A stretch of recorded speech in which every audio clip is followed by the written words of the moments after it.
And here's the big one I think they didn't calculate. Because they controlled what they considered developing countries now, but third world countries, what they call before, right? The countries like Africa and the Middle East and Latin America, and countries that were poor, and they told you they were poor because the people were intellectually and culturally inferior. When now what those of us who study history and finds out that they were poor because the ruling elite in Europe and the US were robbing them damn blind. Well, guess what? Those people are smart enough to know that. And guess what? They don't have that ideology, and they don't trust their leaders. You know why they don't trust their leaders?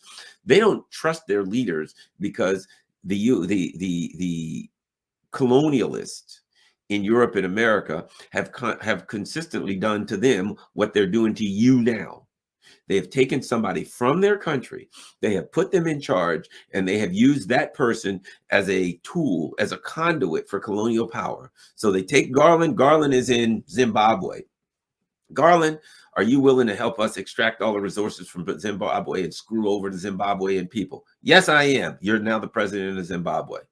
And now Garland's going to be rich.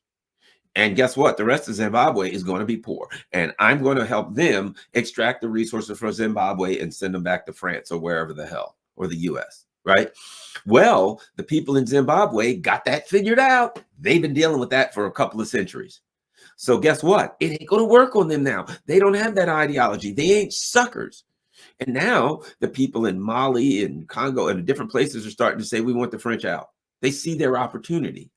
So the people in Africa and other places are saying, we don't want these quislings, traitors, compradors, and running our government anymore. We ain't going to have it.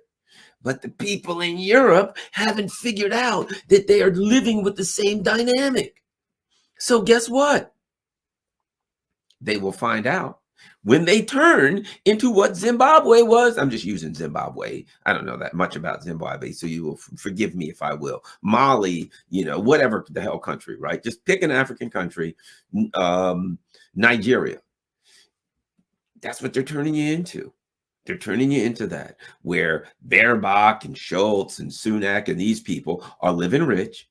They're going to have to live in compounds with razor wire and machine gun, just like the leaders of Nigeria, right? And these little neighborhoods that have guards and the military around them to protect them because they're screwing the people so bad. And the rest of the people out there will live in dire and utter poverty.